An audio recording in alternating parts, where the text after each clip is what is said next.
शांति। आज का प्रातः क्लास है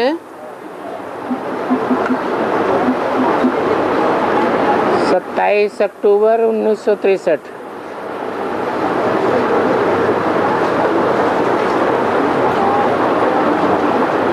रिकॉर्ड चला है, नयनहीन को राह दिखाओ प्रभु।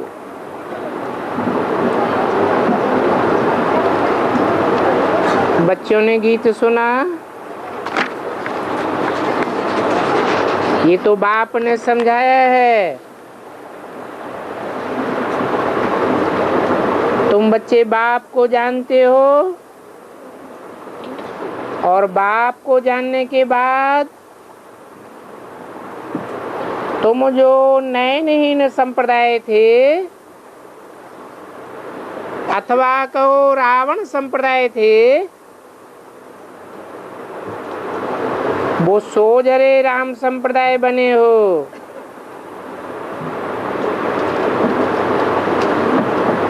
रावण ने तुमको अंधा बनाई दिया था, तो राम आकर तुमको सोजरा बनाते हैं।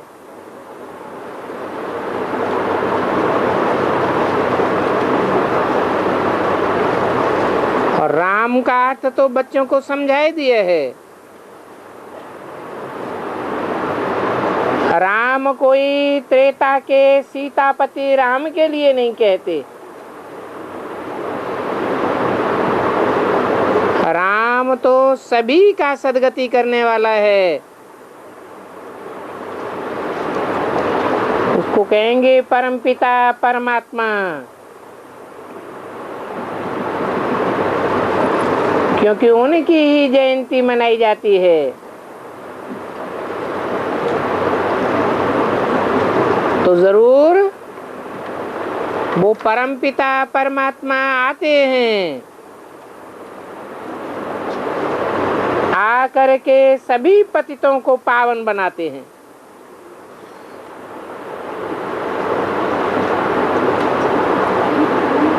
जैसे अपन को नाम देते हैं सर्वोदया लीडर, वैसे बाप भी सर्व का पतित पावन है। सभी पतित हैं, सारी मनुष्य सृष्टि पतित है।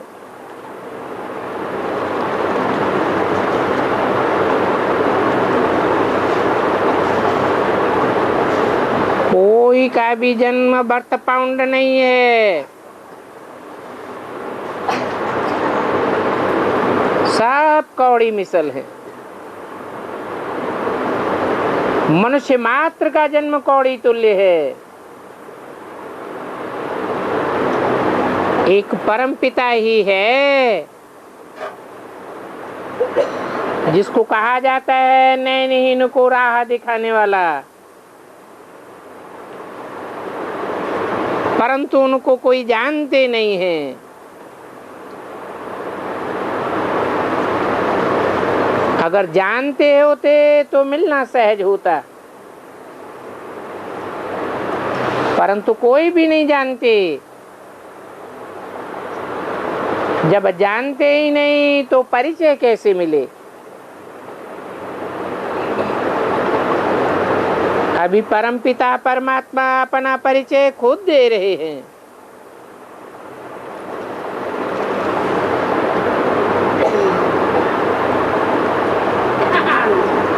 उनकी जयंती हीरे तुल्य है। बाकी जो भी सतयुग से लेकर लक्ष्मी नारायण से लेकर के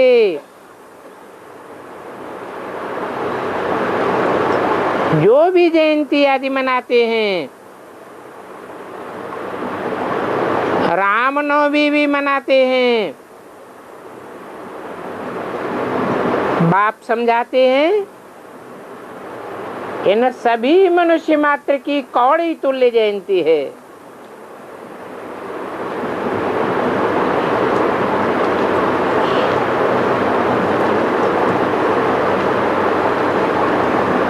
लक्ष्मी नारायण का नाम क्यों ले लिया?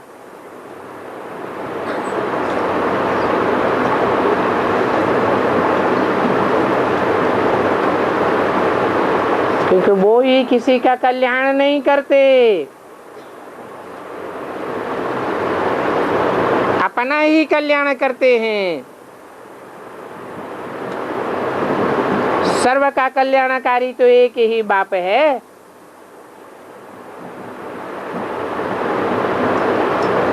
ये बातें क्यों समझाते हैं? क्योंकि कोई कृष्ण के भक्त हैं, कोई लक्ष्मी नारायण के भक्त होंगे, कोई हनुमान के, कोई लक्ष्मी व सरस्वती के भक्त होंगे।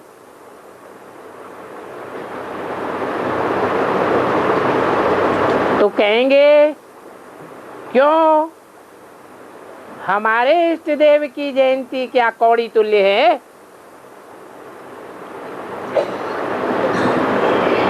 बाप समझाते हैं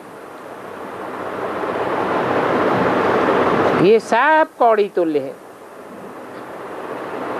सतयुग से लेकर के जो भी हो करके गए हैं, देवताओं सहित सभी पतित हो गए। अब इन सभी पतितों को पावन करने वाला कौन है?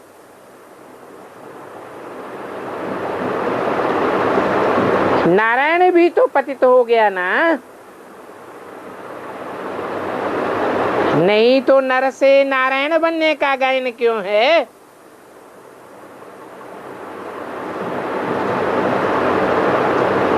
वो पतितों को पावन बनाने वाला ही ऊंच ठहरा।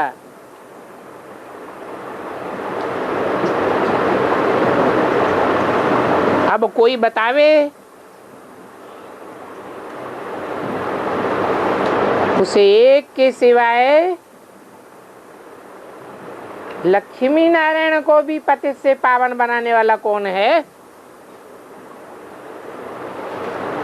जबकि कलयुग में सभी पतित हैं।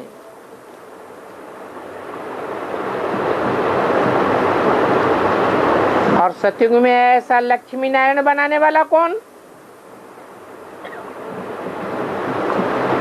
इस समय तो सभी पैगंबर, सभी मैसेंजर, यहाँ तक कि लक्ष्मी नारायण भी सभी पतित हैं। परंतु ये बात मनुष्य नहीं जानते हैं। कहते हैं कि मनुष्य पुनर्जन्म लेता है, तो जरूर पुनर्जन्म सतयुग से लेकर शुरू हुआ होगा। ऐसे नहीं है कि सतयुग वाले पुनर्जन्म नहीं लेंगे और पीछे आने वाले ही पुनर्जन्म लेंगे। नहीं,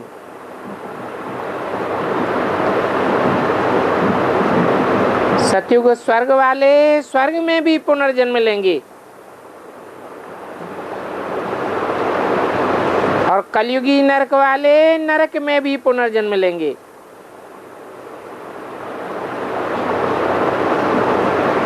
अभी तो सभी पुनर्जन्म लेते रहते हैं।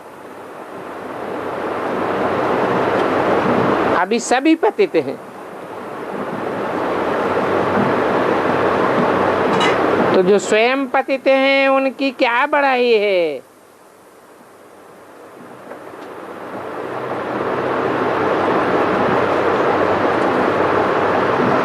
मनुष्य तो ऐसे ही अहंकार में आती रहती है।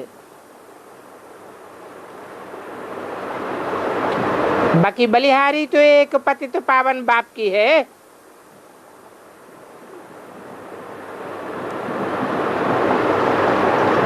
जब तक वो इस सृष्टि पर ना आवे तब तक सब ठोकरें खाती रहते हैं। फिर भी देखो अहंकार कितना हो जाता है। कहते हैं शिवो हम, ब्रह्मास्मि, आत्मा सो परमात्मा। तो देखो कितनी मूर्खता है। पतित पावन को भूल अपन को से वो हम कहलाते हैं।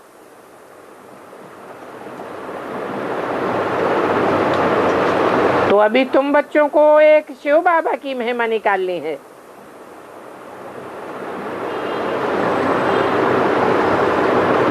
बताना है उनकी जयंती हीरे तुल्य जयंती है। बाकी तो सभी जयंतियां कौड़ी तुल्य हैं।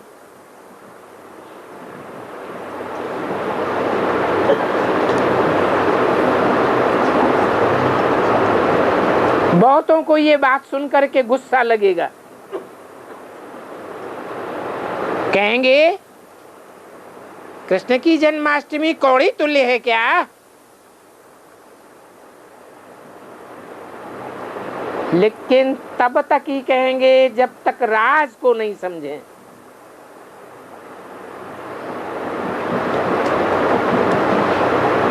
आखिरी समझेंगे कि कृष्ण को भी 16 कला संपूर्ण बनाने वाला कौन है?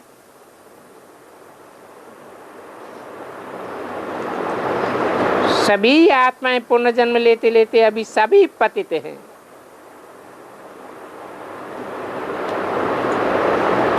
क्योंकि जो भी पहले पहले आते हैं पावन ही आते हैं। ऐसे नहीं कि जहाँ परम धाम से आते हैं वहां कोई पतित होते हैं। वो तो है ही सत्य धाम, वहां से पावन ही आते हैं। फिर कोई के 84 जन्म होते हैं, कोई के 8, 70, 60 या 20 जन्म। लेकिन पतित तो सभी को होना है।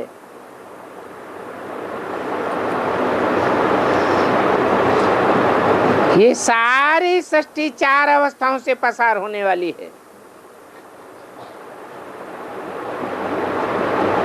पहले सतो प्रधान आते हैं, फिर सतो रजो तमो से गुजरते हुए नीचे गिरते हैं। यहाँ अभी कोई भी पावन नहीं है।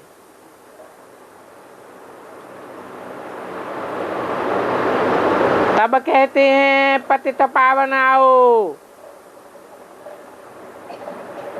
लेकिन कहां से आओ? परम धाम से आओ, जो परे ते परे धाम है। गाते भी हैं दूर देश का रहने वाला आया देश पर आए। पतित देश में आते हैं जहां स्त्री पुरुष सब पतित हैं।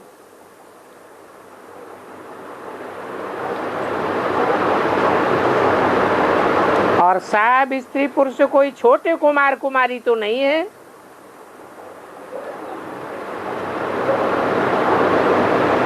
क्योंकि पतित तो खास उनको कहा जाएगा जो विख पीते पिलाते हैं।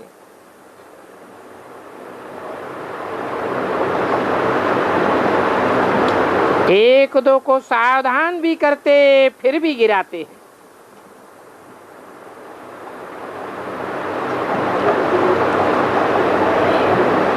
और तेरा तो है ज्ञान शिक्षा पर बैठ, एक दो को सावधान करके चढ़ाने का सौदा।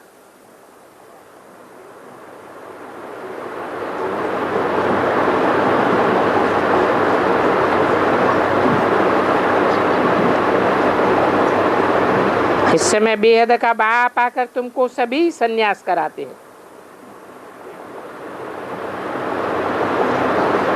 संपूर्ण संन्यास।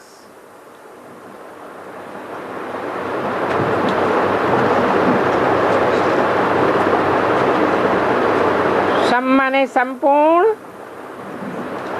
न्यास माने त्याग। और संन्यास भी दो प्रकार का होता है।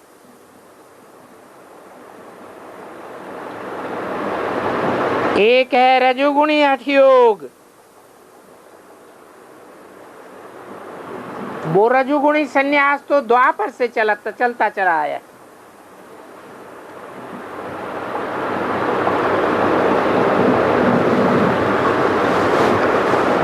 द्वापर युग है ही रजो प्रधान युग, जहां से दुनिया में घोर अंधेरा होता जाता है।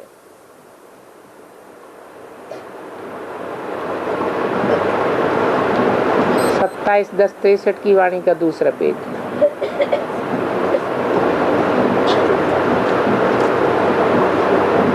वहां से ढेर की ढेर आत्माएं आने लग पड़ती हैं, परंतु सभी कलयुग में आए पहुंची हैं।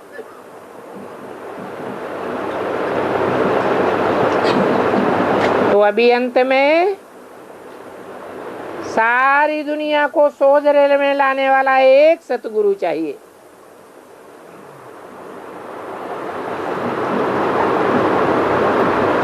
जब वो आकर के ज्योति जगावे, तब सतयुग में घर घर में सोज रहो। इसको कहते हैं सच्ची दिवाली।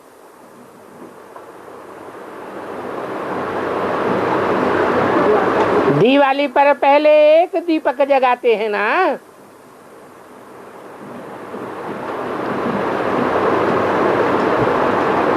कहते हैं धर्मराज का दीवा। तो धर्म की ज्योति जगती है। कहेंगे सच्ची दिवाली। इस समय तो घर घर में अंधेरा है।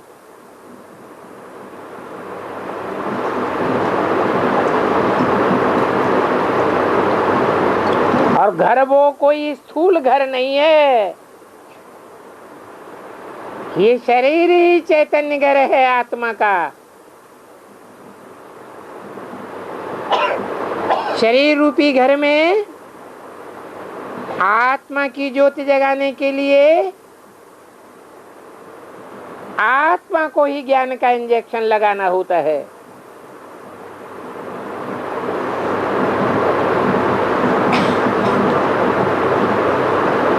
शरीर को तो आग लगाते हैं,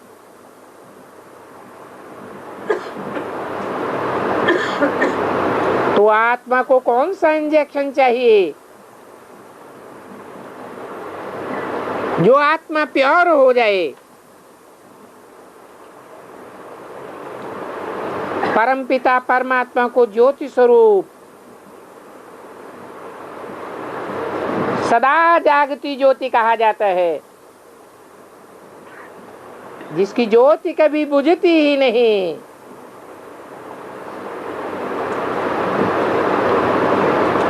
वो ही ज्योति जगाने वाला है।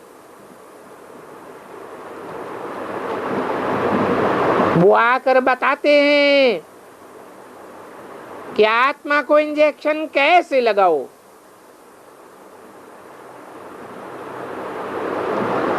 आत्मा में ही जन्म जन्मांतर की बीमारियां भर चुकी हैं।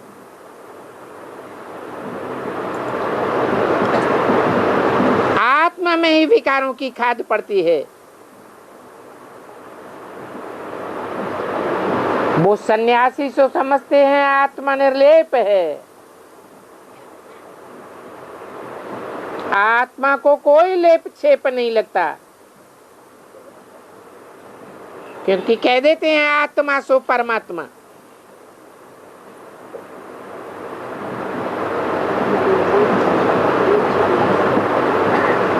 अब सभी आत्माएं निर्लेप हैं क्या? एक ही तुरीय आत्मा है, जो सदा लेप छेप से रहते हैं।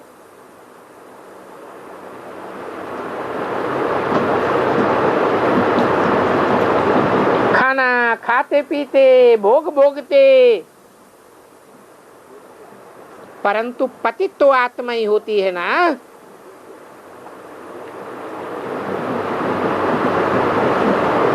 इसलिए कहते हैं कलयुग में झूठी काया। काया झूठी है तो आत्मा भी झूठी है।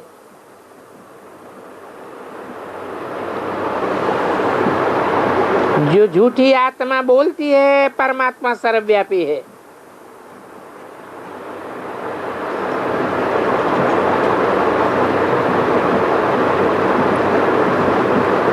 अब क्या ये बात सच बाप बोलते हैं? झूठी आत्मा ने बोला।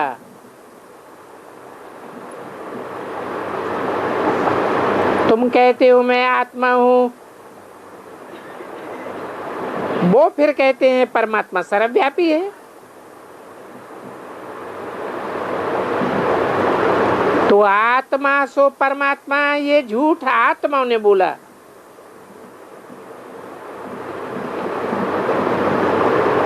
दुख भी आत्मा ही भोगती है, परंतु शरीर के द्वारा।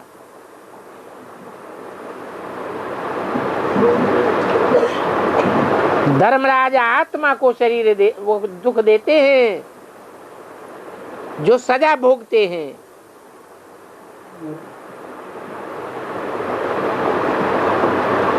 परंतु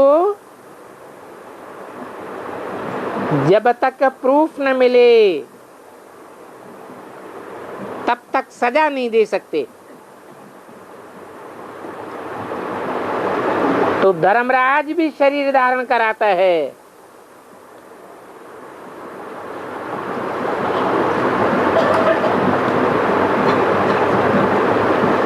ऐसे नहीं ये स्थूल शरीर है, नहीं, धारण कराते हैं। तब आत्मा हाय हाय करती है। गर्भ जेल में भी आत्मा हाय हाय करती है ना।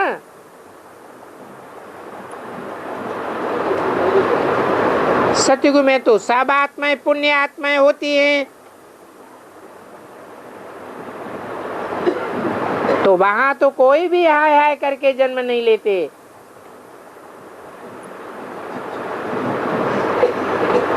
वहां तो गर्भ महल होता है, गर्भ जेल तो होती ही नहीं। तो हाय हाय की बात ही नहीं है।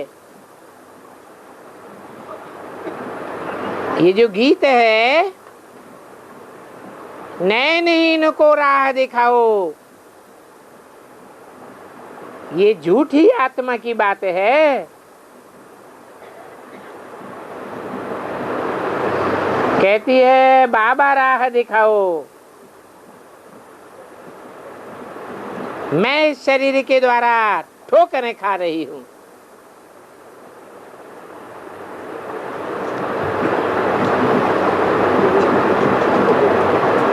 पता नहीं आप कैसे ठोकरों से बचावेंगे। तुमने बहुत ठोकरें खाई हैं,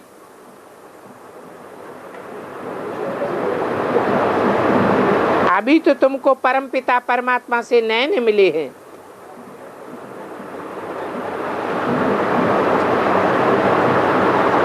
तो तुम बच्चे भी नॉलेजफुल बन गए हो। जैसे बाबा नॉलेजफुल है, वैसे तुम भी मास्टर नॉलेजफुल बन गए हो। जो बाबा के बने हैं वो तो हीरे तुल्य बन रहे हैं।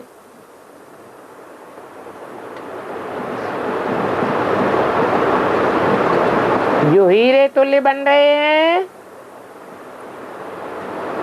वो समझो इस सृष्टि पर हीरो पार्टधारी हैं।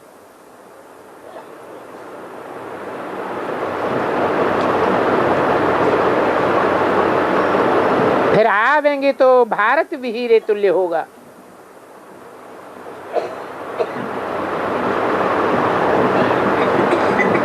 जब भारत हीरे तुल्य था तो देवताएं हीरे जवाहरातों के मालिक थे। अभी सारा भारत कौड़ी तुल्य बन गया है। तो देखो सचिवालय भी पत्थरों का बनाया है।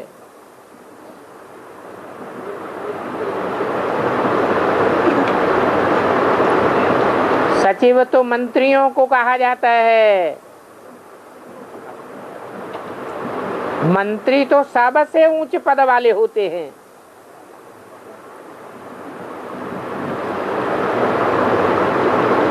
तो वहां हीरे जवाहरातों के महल बनावेंगे। ऐसा हीरे तुल्य बाप तुमको बनाए रहे हैं।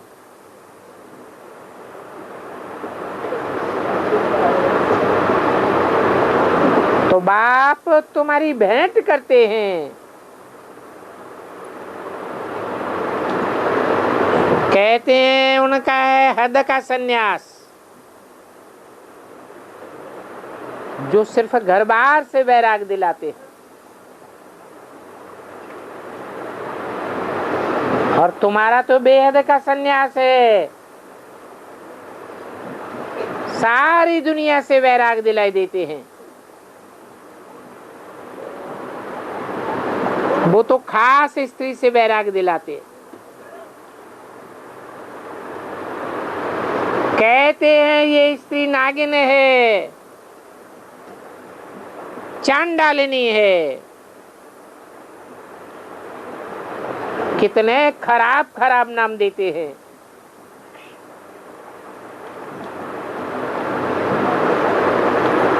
अभी तो वो सिर्फ घर बार का, हर्थ एंड होम का सन्यास कराते हैं, परंतु रहते तो इसी कांटों की दुनिया में है ना।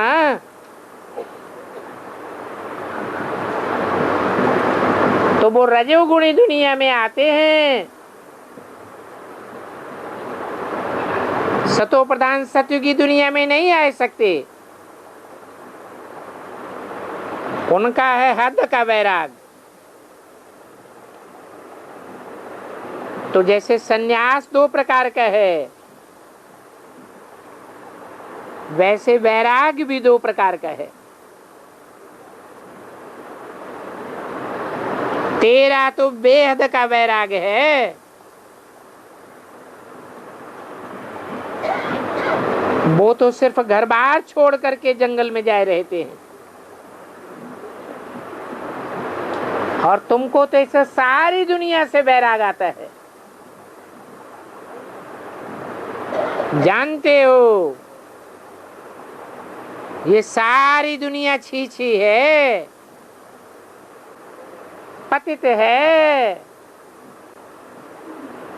भिखारी है। तो इससे तुम्हारी बुद्धि टूट जाती है।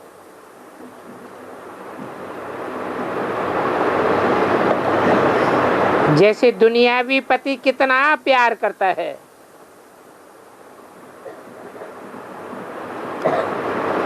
परंतु जब मर जाता है तो वैराग आता है।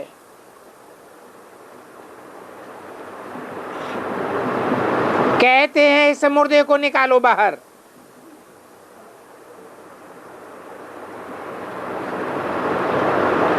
वैसे तेरे लिए ये कलयुगी मित्र संबंधी सब मरे पड़े हैं।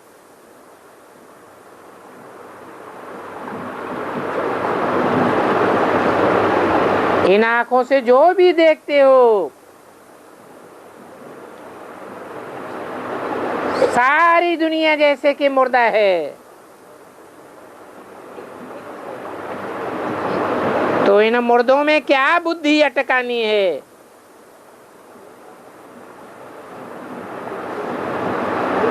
तो तुमको तो सारी दुनिया से बेहद का वैराग होता है।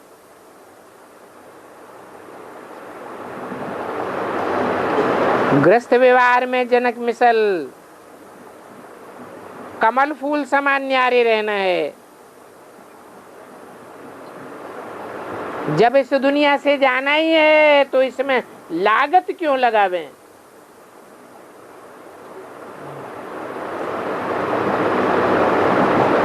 ये सभी महलमाड़ी मल्टी स्टोरीज खलास होने वाली है। फिर किसी में ममत्व लगावे। जैसे कोई मरता है तो सभी कहते हैं राम राम कहो, बाप भी कहते हैं। अभी सभी का मौत सामने खड़ा है, इसलिए अभी मुझे याद करो। और जो नई दुनिया स्वर्ग में रच रहा हूं, उस नई दुनिया को याद करो। इसी बात को संस्कृत में उन्होंने लिख दिया है, मन मना भव, अर्थात मेरे मन के संकल्प में समा जाओ।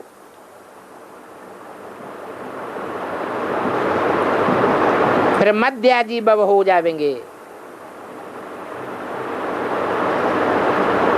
ये है तुम्हारी योग बल की यात्रा। योग लगाने से तुमको बल मिलता है। जैसे इंजेक्शन भरते हैं तो जब तक इंजेक्शन भर जावे तब तक सुई उसमें लगी रहती है।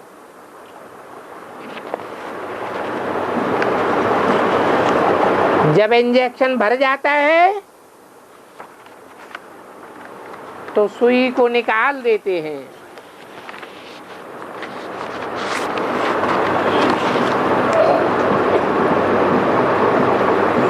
सत्ताईस 10-63 की वाणी का 3रा पेज। इसी रीति बाबा भी कहते हैं, बुद्धि योग मेरे से लगाओ।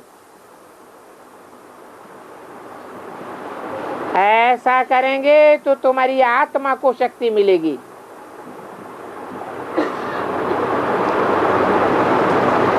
औरों से बुद्धि योग लगावेंगे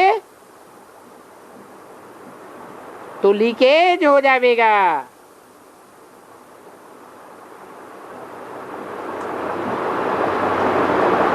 भरी हुई शक्ति बेकार चली जाएगी।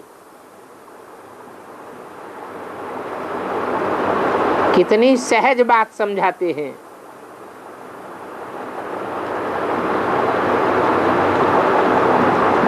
सत्ताईस 10-63 की वाणी का 3रा पेज।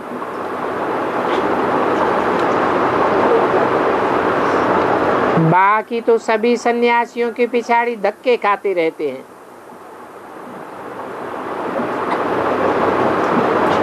तब कल पहले भी बाप ने कहा था, यदा यदा हि धर्मस्य, जब जब धर्म की ग्लानि होती है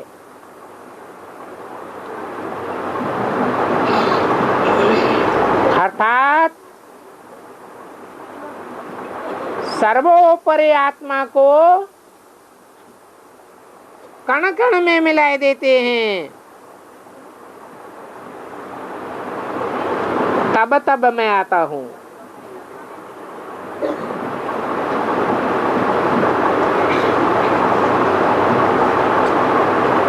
कब आता हूं? जब सारा भारत नरक बन जाता है, तब कल्प के संगम युगे मैं आता हूं। ऐसे नहीं युगे युगे आता हूं। हर युग में पतित थोड़े ही बनते हैं, पूरे पतित तो कलयुग के अंत में ही बनते हैं ना। इसके बाद फिर सतयुग आता है।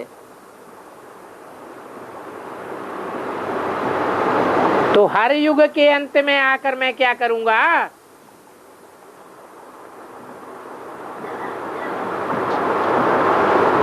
हर युग के बाद कलयुग थोड़े ही आवेगा।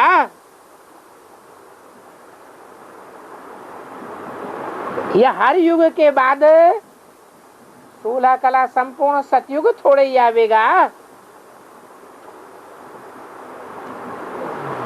मैं तो आता ही हूं नर को नारायण बनाने के लिए, 16 कला संपूर्ण बनाने के लिए। और 16 कला संपूर्ण तो सतयुग में ही होते हैं।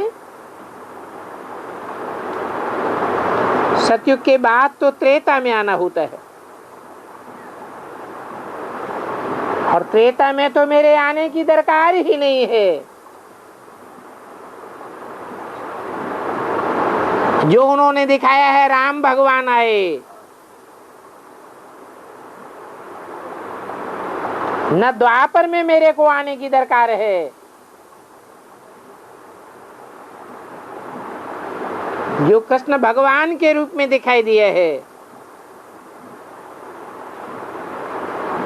अरे द्वापर में भगवान आवेंगे तो क्या पापी कलयुग की स्थापना करेंगे? द्वापर में आकर के क्या सतयुग स्थापन करूंगा? वो तो कलयुग के बाद ही सतयुग आवेगा, बीच में कैसे आ जाएगा?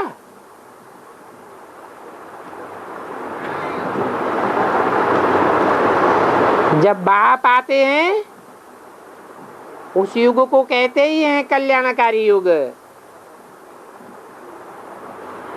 जब कलयुगी नरक को सतयुगी स्वर्ग बनाने आते हैं,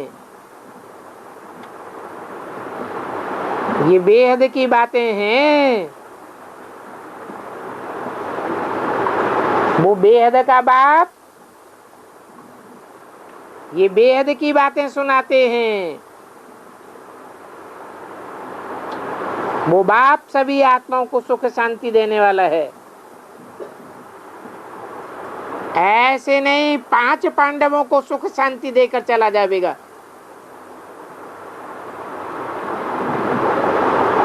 अभी तुम सब बेहद के बाप से वर्षा ले रहे हो। वो सदा शिव सदा सुख का वर्षा दे रहे हैं। और शिव का अर्थ भी समझाया है।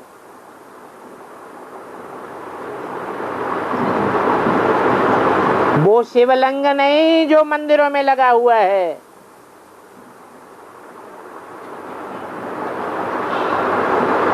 वो भी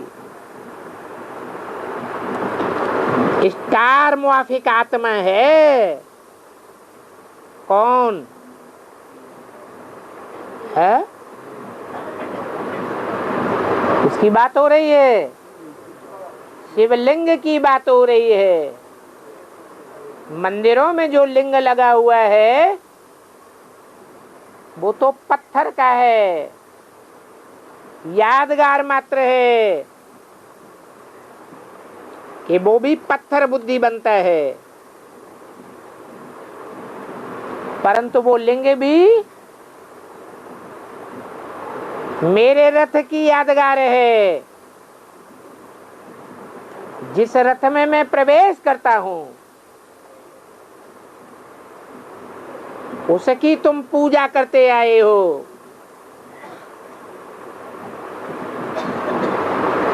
पूजा निराकार की नहीं की जाती है। मैं तो बिंदी हूं, बिंदी की पूजा कैसे करेंगे?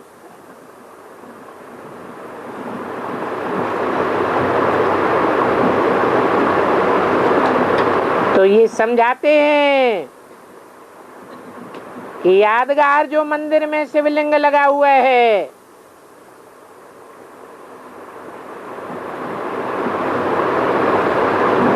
मैं वो शिव नहीं हूं। वो शिवलिंग भी स्टार मुआफिक आत्मा है। जिसका बड़ा आकार दिखाया गया है, महिमावान दिखाने के लिए बड़े बड़े शिवलिंग बनाते हैं, नहीं तो महिमा कैसे दिखावेंगे।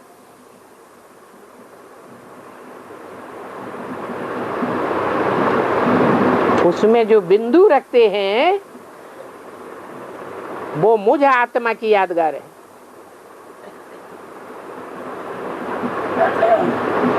तो परे ते परे रहने वाला सुप्रीम सोल है।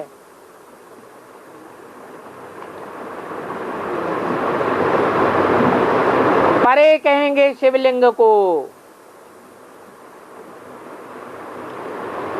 जिसमें मैं प्रवेश करता हूं, और परे ते परे मैं हूं।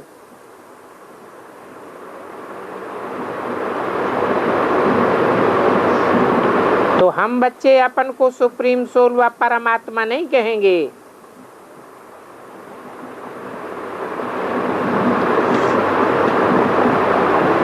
जब परमधाम में रहते थे तब भी हम परमात्मा नहीं थे। क्या थे? आत्माएं थे।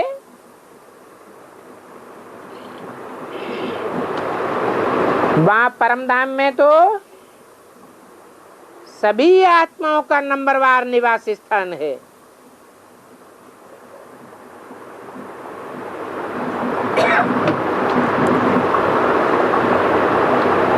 तब कहा जाता है परे ते परे। जैसे माला में गुरुए होते हैं तो कहेंगे परे ते परे। यहाँ समझानी बहुत अच्छी मिलती है, परंतु फिर भी कोई में कोटों में कोई और कोई में कोई पहचानते हैं।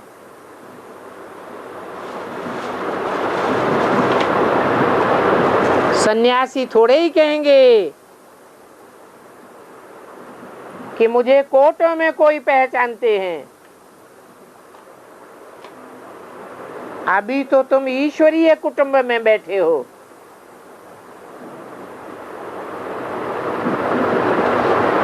इस ईश्वरीय कुटुंब में बाप भी बैठे हैं।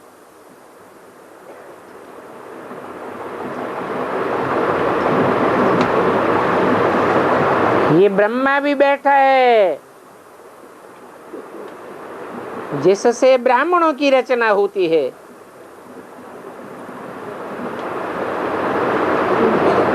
ब्रह्मा को फॉलो करने वाले ब्राह्मण कहे जाते हैं। जैसे बच्चा बाप को फॉलो करता है,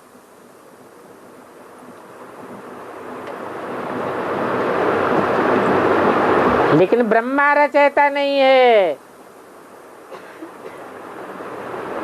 ब्रह्मा क्या है? रचना है।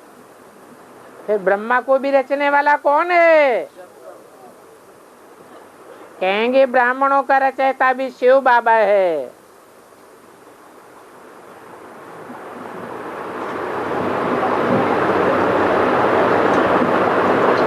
रचयिता शिव ब्रह्मा नहीं है। कहेंगे ब्रह्मा द्वारा रचते हैं ब्राह्मणों को।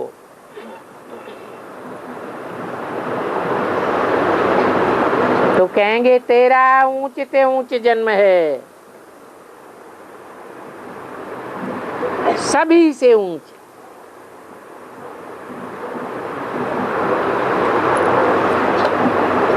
क्योंकि पहले पहले तेरे में नाली जाती है।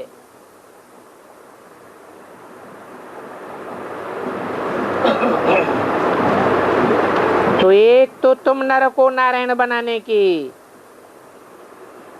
मनुष्य को देवता बनाने की सेवा करते हो। दूसरे तेरे पास सारी नॉलेज है।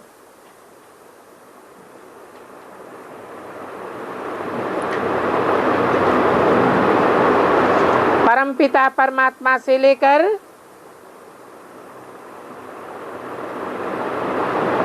सभी आत्माओं के पार्ट को तुम जानते हो। दूसरे तो हद के बाप की जीवन कहानी हद के बच्चे जानते हैं। तुम तो परमपिता परमात्मा की भी जीवन कहानी जानते हो। जो परमपिता परमात्मा नॉलेजफुल है, ब्लिसफुल है, उसकी कहानी सिर्फ तुम ब्राह्मण जानते हो। कौन से ब्राह्मण जानते हैं? तुम ब्राह्मण जानते हो। कौन नहीं जानते? वो ब्राह्मण नहीं जानते जो बाप के सन्मुख नहीं बैठते हैं।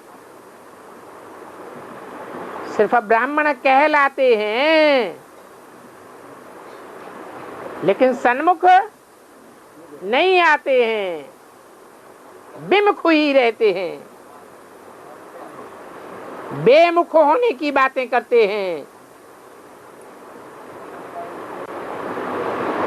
दुनिया में तो हद के ब्राह्मण होते हैं। तुम तो बेहद के बाप के बच्चे हो। प्रैक्टिकल में ब्रह्मा की औलाद हो। वो ब्राह्मण तो अपने को ब्राह्मण कहते हैं कि हम ब्रह्मा की औलाद हैं,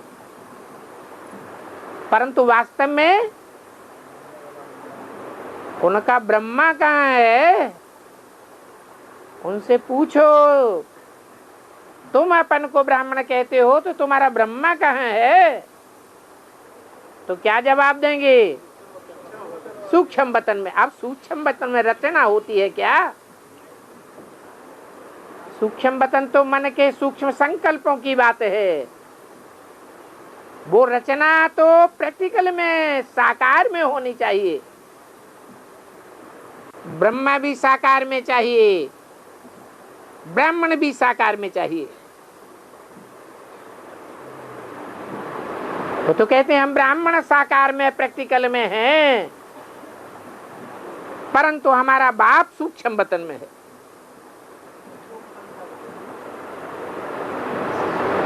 तो तुम ब्राह्मण तो असलियत जानते हो,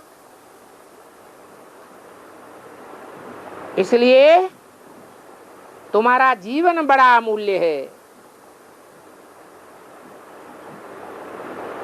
तुम बाप के मददगार बनकर के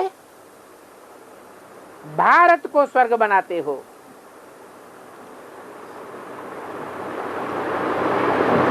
अभी तो भारत नरक है। तेरे पास जो ज्ञान है वो न शूद्रों में है न देवताओं में है। वो ज्ञान न जंगल में है न बगीचे में है। तुम न कलयुगी कांटों के जंगल में रहते हो, न सतयुगी फूलों के बगीचे में रहते हो।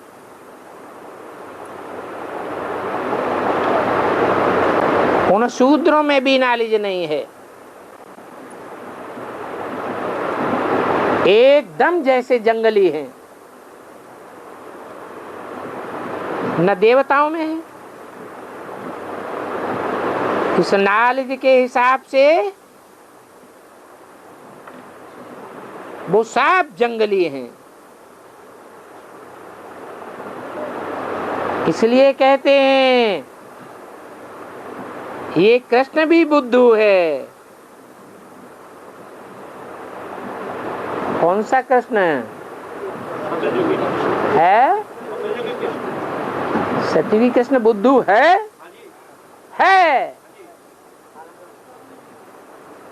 फ्यूचर टेंस की बात बताई, फ्यूचर की बात बताई है। तो कौन है वो कृष्ण? है? ये कृष्ण भी बुद्धू है, माना कृष्ण वाली आत्मा भी बुद्धू है। किस रूप में है?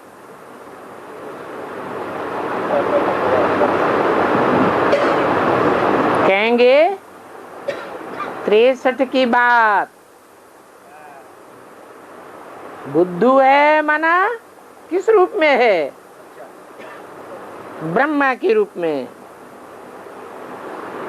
तेरी तो कितनी महिमा है। क्यों? कृष्ण बुद्धू है और तेरी महिमा है, ऐसे क्यों बोला? क्योंकि कृष्ण की आत्मा मनन चिंतन मंथन नहीं करती है और तेरी आत्मा मनन चिंतन मंथन करती है, तो तेरी महिमा है। शास्त्रों में भी विचार सागर मंथन की कितनी महिमा है। इसलिए गीता भागवत की भी इतनी पूजा होती है। बाकी तो सभी शास्त्र फालतू हैं।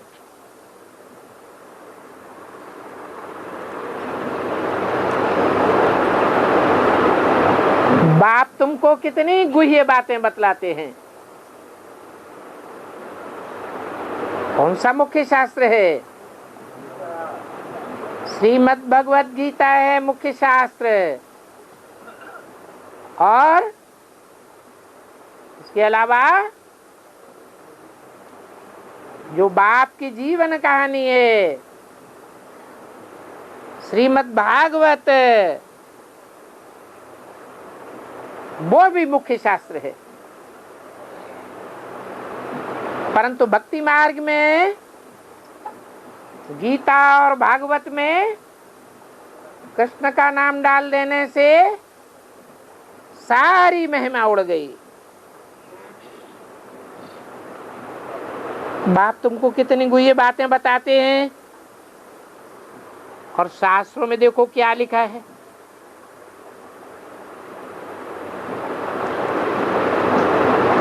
वो तो कृष्ण की कितनी महिमा करते हैं।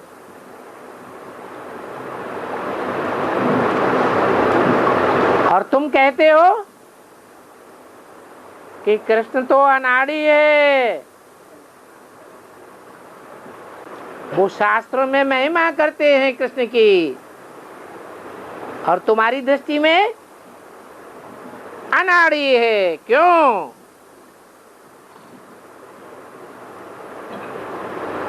तो जो कृष्ण के भक्त होंगे ये बात सुन करके बहुत बिगड़ेंगे।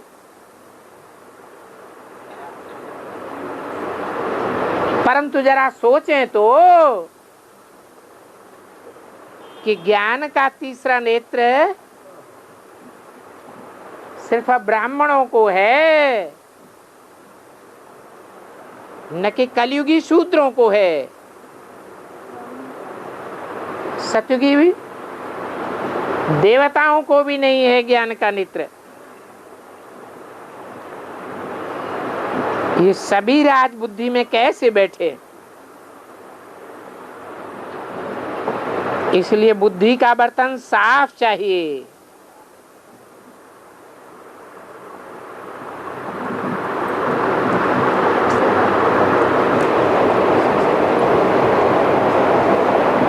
क्या कृष्ण की बुद्धि का बर्तन साफ नहीं? बुद्धि का बर्तन काहे से साफ होता है? ज्ञान और योग से साफ होता है। उनको तो बाप की पहचान ही नहीं। किनको? कृष्ण वाली आत्मा को। तो कहते हैं अनाड़ी है। ये सभी राजबुद्धि में बैठाना है। योग से ही बर्तन साफ होगा। योग से 21 जन्म सदा सुखी मालामाल, और 21 जन्म के हिसाब से द्वापर कलयुग में होने वाले जन्म भी मालामाल बनेंगे।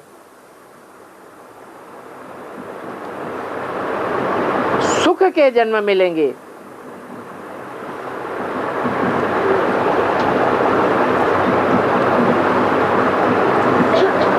तुम्हारे लिए तो 70-75 जन्म भी सुख के हैं।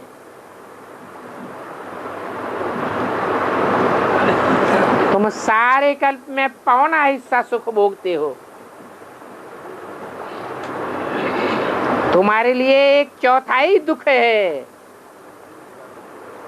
और धर्म वाले आधा सुख भोगते हैं और आधा दुख भोगते हैं।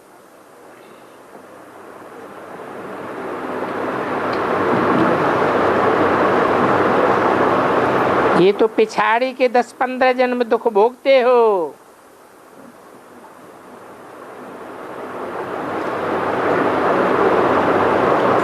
तेरा जितना सुख और कोई भी पाए नहीं सकते।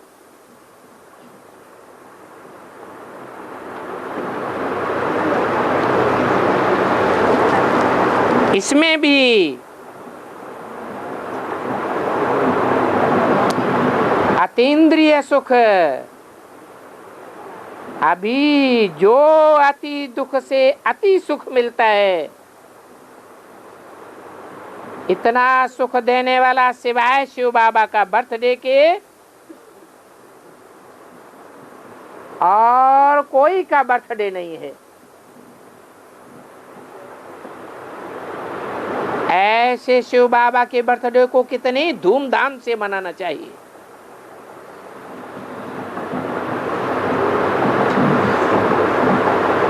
इनकी शिवरात्रि मशहूर है।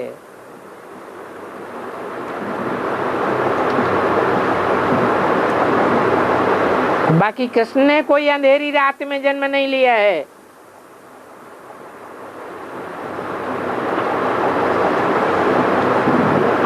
वो तो महाशिवरात्रि, शिव की रात्रि में रात्रि के 12 बजे कृष्ण की रात्रि भी मिलाई देते हैं।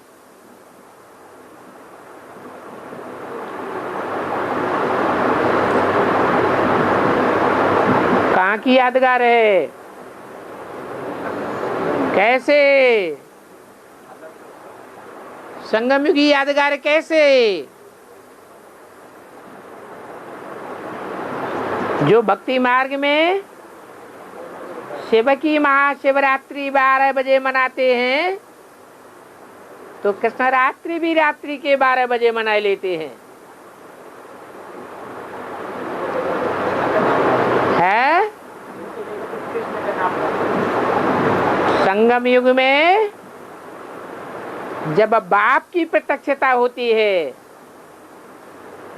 प्रत्यक्षता रूपी जन्म होता है, तो बाप के साथ साथ कृष्ण बच्चा अर्थात ब्रह्मा की आत्मा भी संपूर्ण बनती है। कब की बात है?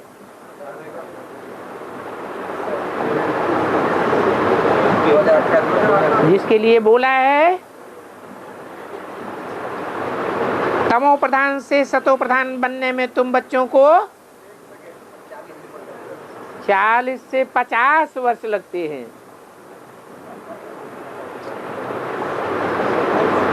तो सुप्रीम सोल बाप के 2 ही बच्चे मुख्य हैं, राम और कृष्ण, जिनके लिए बोला है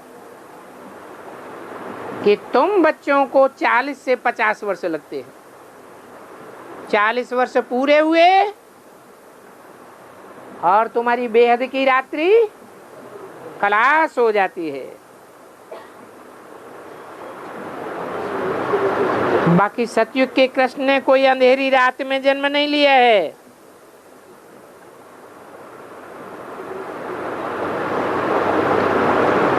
ये बेहद की रात्रि में शिव ने जन्म लिया है। अब कहते हैं बच्चे तुम नंगे आए थे,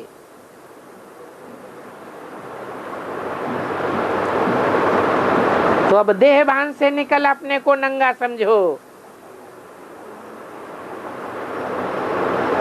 गाते भी हैं नंगे आए थे नंगे जाना है।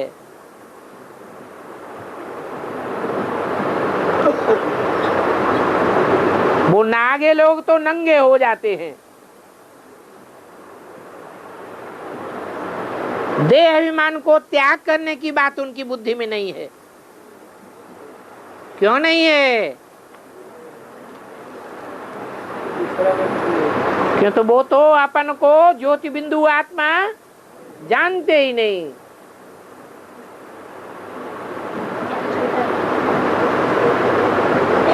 तुमको तो अभी वापस जाना है,